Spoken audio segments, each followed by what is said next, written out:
Hay, nagugutom ako. Anong pwedeng kainin dito? Ayun, may tinapay. Yes! Wait lang, may palaman ba dito?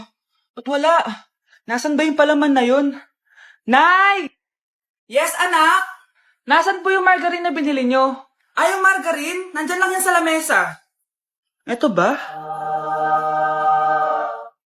Ba't ganito to? Ba't naiba yung pangalan? Ay, buksan ko na nga.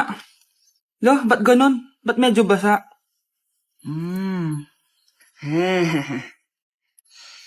Ba't ganon? Amoy sabon? Baka bagong flavor lang. Nahanap na kaya ni Vince yung margarine? Wait lang nga. Nasaan na ba yung batang yun? Anak, makita mo na ba yung margarine? Anak! Anak! Anak! Anong nangyari sa'yo? Ano naman kababuhan to?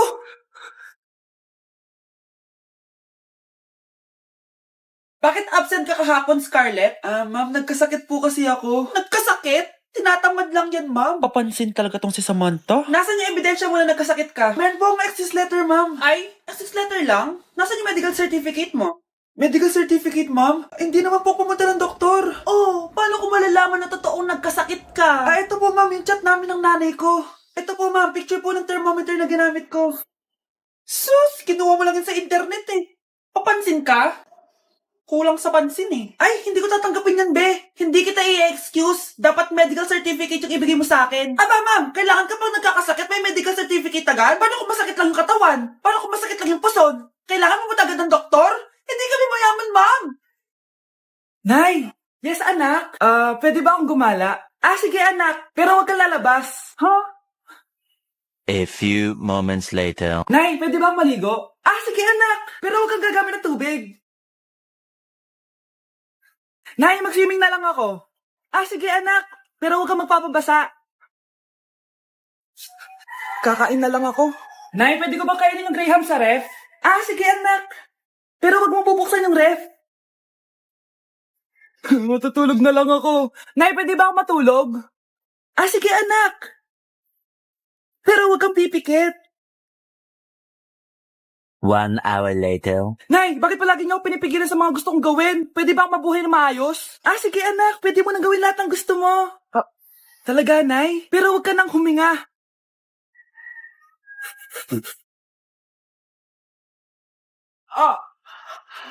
Mahal! Mahal na paano ka, mahal? Natatay ka ba? Sumasakit yung tiyan ko, mahal!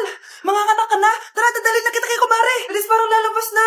Few moments later. Mare! Mare, manganganak na ata ako! Dali, Mare, pumasok ka! Tulungan mo kami! Manganganak na asawa ko! Relax ka lang, Mare! Higang malalim! Mare, hindi ko na kaya! Mare, kalma ka lang! Higa ka muna! Okay, Mare, ganito. Umiri ka, Isa pa, Mare, isa pa! Mare, ang hina naman! Lakasan mo pa! Ayan na, Mare, nakikita ko na yung ulo! Hindi ko na kaya. Mare! Mahal! Gumising ka, kikilitiin kita!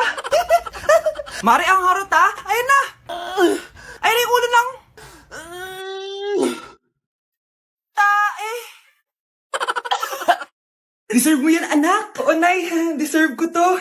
Ganda nito. Pupuntahan pala natin yung teacher mo. Magpapasalamat tayo. Nay, wag na. Patay ako pag nalaman ni nanay na jowa ko yung teacher. Ay, naku, bilisan mo, tara na.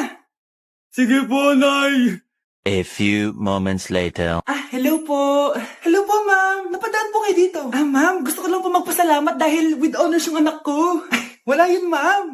Nay, uwi na tayo, tara na. Kahit palagi di po mapasok at bagsak yan sa lahat ng subjects. Anong sabi mo? Bagsak? Oo, ma'am, bagsak. Pero dahil mabuti siyang jowa sa akin, with honors pa rin siya. Ha? Jowa mo yung anak ko? Opo, ma'am. May problema po ba? Aba, child abuse na yan I-report kita. Manda ka. Ikaw naman, pinatulan mo yan? Ang tanda-tanda na yan Nay, magpapaliwanag ako. Fake news lang palang with honors ka. Ibalik mo sa akin lahat ng binili ko sa'yo.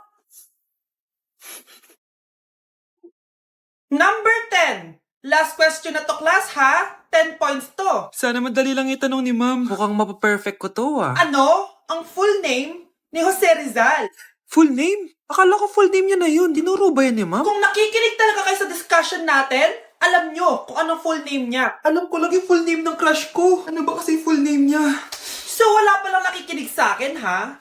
Sige, perfect sa exam ang makakasagot sa akin. Ma'am, alam ko po. Okay, Cheska. Ang full name ni Jose Rizal ay Jose Protasio Rizal Mercado E. Alonso Rialonda. Very good! Perfect ka na, ha? Yes, thank you, ma'am. Ma'am, bakit pa ba namin kailangan pag-aralan yung full name ni Rizal? Itatanong ba yun sa amin kapag mag-a-apply na kaming trabaho? Oo nga, ma'am. Parang di naman kailangan pag-aralan yan. Perfect na sana ako, eh. Pinag-aaralan natin siya kasi marami siyang nagawa at naiambag sa bayan natin. Kayong dalawa, ano naiambag nyo? Di ba puro lang kayo reklamo at panigat sa bahay? Uy, be, gala naman tayo minsan. Punta tayo Tagaytay. True, be. Ang ganda ng bagong bukas na coffee shop doon. Ang sarap mag-story. Tara na, pwede ako bukas. Tara na, mga 5:30 AM kita na tayo sa bus station, ha? Baka drawing na naman to, ha? Matutuloy yan, be. Nakapag-alarm na nga ako, eh. Gigising ako, promise. Asan na ba yung mga yun? 6 AM na. Alas na tong bus papuntang Tagaytay, ha? Puro kayo drawing, ha? Teka lang. Ano ba yun? Ano ba yun, be? Bakit ka tumatawag? Ano na, be? 6 AM na. Akala mo pupunta na Tagaytay. Di ako pinayagan, eh. Sorry, be. Hindi ka pinayagan o tinatamad ka lang? Baka gusto mo sabihin ko sa nanay mo na 3 subject yung bagsak mo. Ito na nga, be. Maliligo na ako. Wait mo lang ako, ha? Ay, yung isa pa. Hello, be. Di ako makakapunta. May sakit ako, sakit. Lalong lalala yung sakit mo, be, kapag nalaman ng nanay mo na boyfriend mo yung anak ng kaaway niya. Ay, be, magaling na pala ako. Nakakalakad na ako. Ang bago nating top 1 ay si Samantha. Ang galing mo, Samantha. Naku, basic lang yan. Paano nangyari yun? Pasado kayong lahat, pero may isang bagsak. Si Scarlett. Halatang favorite mo sa Samantha. Pares lang kami ng average. Paano ako bumagsak? Di ba sinasagot mo ako? Di bagsak ka ngayon? Umanda ka sa akin. A few moments later. Class, mag-behave kayo. Nandito yung principal natin. Magandang umaga, class. Kamusta yung bago nating teacher? Gusto ko pong i-report yung teacher na yan dahil may favoritism po yan. Favoritism? Sinungaling ka, Scarlett! Mabait sa amin si ma'am. Opo, ma'am. Mabait po ako sa kanila. Pantay-pantay lang po yung tingin ko sa kanila. Huwag mo na pagtakpan nanay mo, Samantha. Hala, OMG, magnanay sila. Ma'am Principal, pagpasensyahan niyo na siya. Baka di niya alam yung sinasabi niya. Meron ako ebidensya dito na nagpapatunay na binigyan ng sagot ni ma'am si Samantha. At tinawag ng nanay si ma'am. Bawal to sa school natin, Kayong dalawa, mag-usap tayo sa principal's office. Ma'am, magpapaliwanag po ako. Bilis naman tumanda ni nanay. Sana mas madaming oras yung binigay ko sa kanya nung bata ako. Anak, tara labas tayo. Wala na kasi tayo masyadong banding, Tsaka nanay, alas kami ng mga friends ko, sige anak, next time na lang tayo umalis. Hello, be, saan ka na? Anak, sabi ka na sa akin, kain na tayo dito. Busog pa ako, nay, mamaya na lang. Tsaka, di ako kumakain ng gulay, di ba? O sige anak, pagtitira pa rin kita, ha? Ano ba yan? Ano ba yan, nay? Anak, hindi ka ba natutulog? Tingnan mo nga itsura mo. Wala namang pasok bukas, di ba? Sige na, good night na. Patay mo ilaw, nay. O sige anak, good morning. Sana gising ka din kapag gising ako. Anak, samahan mo ako magpa-check up. Nay, hindi ako pwede. May gagawin ako assignment to. Sige anak, ako na lang mag-isa. Galingan mo dyan, ha. Huy anak, aalis ka ba? May time ka ba, nay? Tara, alis tayo. Libre kita. Sige. Tara.